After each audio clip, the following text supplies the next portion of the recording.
Ain't nothing like looking at a casket and seeing your best friend in it. Selling drugs, gun charge. I was in this game, but also seeing yourself. I was looking at 10 to 15 years in prison. I was able to filter out a lot of the negative things. Caron is interested in basketball. This guy will most likely go pro. We understood what his background was. CARON BUTLER. His second act is going to be far more powerful and leave a bigger mark on his legacy. People from all walks of life can be inspired by some component of my journey.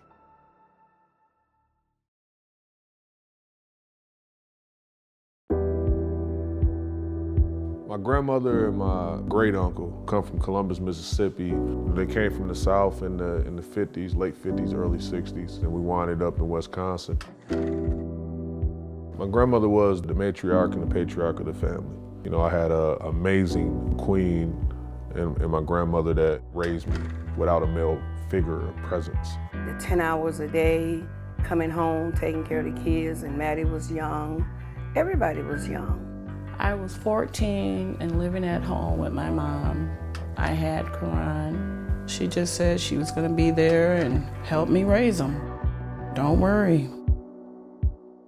What I've taken from her is that don't ever be content, and that, you know, you have to put, you know, a lot into your craft. I used to always play basketball. I loved the game. Playing with wire hangers, putting them in the doorway, rolling up a sock, shooting, like that was my thing. We grew up Racine, Wisconsin. Everywhere you go is a park. We had the big lights over the hoops where you can hoop all night. That was me, like 5, 6 years old. I was going to the parks with my Uncle Carlos. He loved his uncle and they were close. They were only a few years apart, but that did affect him in a bad way. Racine was an extremely rough area. Homicide rate was through the roof. The drug war was going on where two factions were fighting for territory. We had kids as young as 12 and 13 that were slinging rocks on the corner. We saw drug dealing, we saw hustling, we saw, you know, junkies and that lifestyle. You're trying to survive. You're just trying to make it to the next day, the next hour, the next minute. My Uncle Carlos is probably one of the most talented players in, you know, the state of Wisconsin, in the history of the state. But, you know, he came product of the lifestyle, you know, selling drugs, gun charge. His career was taken away from him. Of course, his nephew was watching him. And before I know anything, Caron got caught up too. He started hanging out in the alleys, and he was doing stuff he shouldn't have been doing.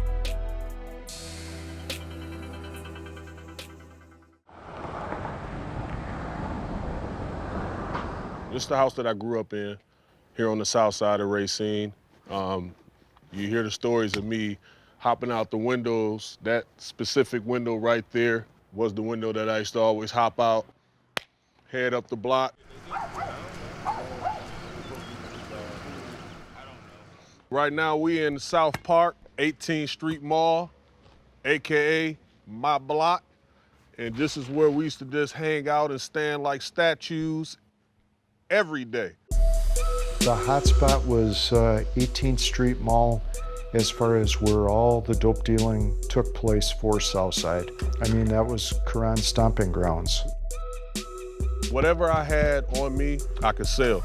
You know, making $200, $300, $400 or making $2,000, $3,000, $4,000. Like, it didn't matter. Like, if I had it, I could sell it in a matter of 2-3 hours. That's the traffic that you had out here. It would be like a fast food restaurant. Just one car after another coming through. Every day, man, we'd be out here just posted. So much was going on down there. Every now and then, a kid got shot. People that I knew, kids' sons were murdered. Oh, it was terrible. It was a strong possibility of me being a father. I felt like I needed to put money together, and I knew that wasn't gonna happen at an ordinary job. I needed a lot of money. I needed a lot of money fast. Oh, I gotta go harder. I gotta hustle harder. I gotta get a meal ticket, like to help my daughter, to take care of my daughter. Took unnecessary risks with my life, and that's what led to me being incarcerated. They arrested him and took him to jury. I did not know what to do. Me and Mattie, we couldn't afford a lawyer. They sent my grandson away. I felt enough hurt, like in my heart. I felt like a failure to the two most important people in my life, my grandmother and my mother. Just me being in that cell, and then when I saw the pain in their eyes, the disappointment, my vow to myself was, I'm gonna do whatever I need to do right by them. He told me, Mom, I will never get locked up again. I am never going to jail again. And I said, I believe it, son. I'm not afraid to tell you, I feared a lot of things too, because the dudes that I hung around with was dying. You know, and that shit scared me. Ain't nothing like going and looking at a casket and seeing your best friend in it, but also like seeing yourself. It got me to the point where I was just like, you know what, I gotta get a job or something. I'm taking the orders and drive through like, welcome to Burger King, may I help you? He just stayed out of trouble and stayed away from the people that was trying to put him back in prison. They make fun of me and just be like, man, you gonna go through all this, and you could have made a G just like that. You know, I was able to filter out a lot of the negative things that I had going on in my life and able to get on the straight and narrow. After he got out, he got really serious in basketball. I was already thinking like, this is my one opportunity. I've been trying to really dive in and focus on basketball. He would make a lot of points, 30 points, 40 points. They were telling me, oh, he will be going to the NBA. He stay at this rate. I felt good. Caron is interested in basketball. I could see it in him. He's not gonna get in trouble no more.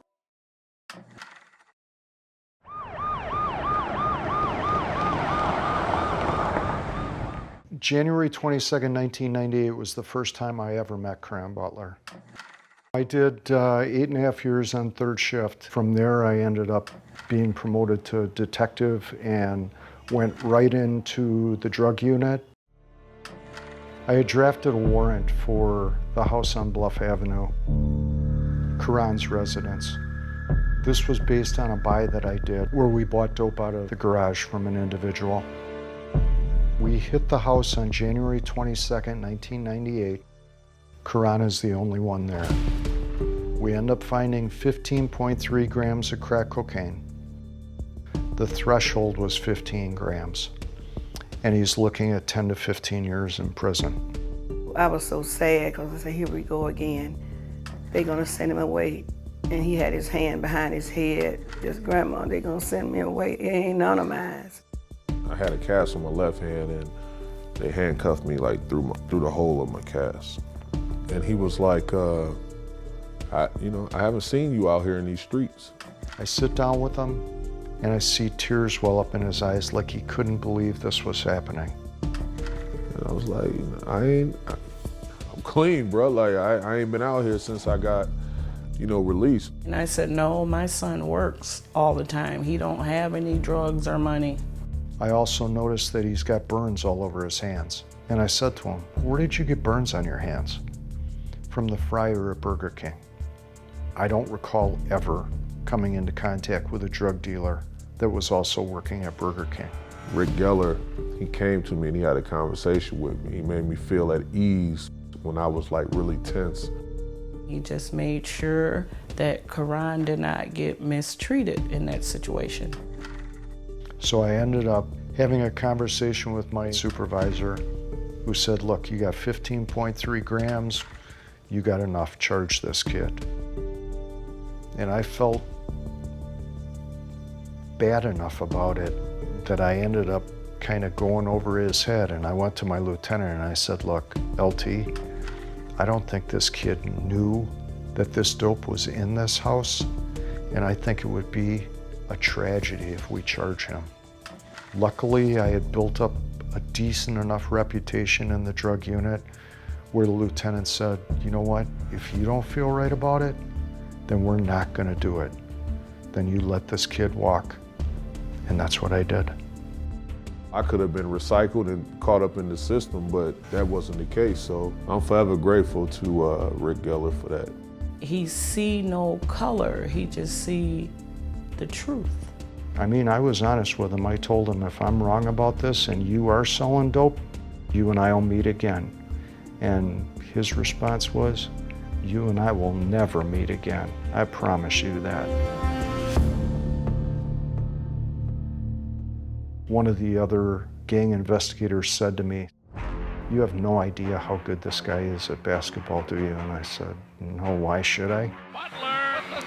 He said, this guy will most likely go pro.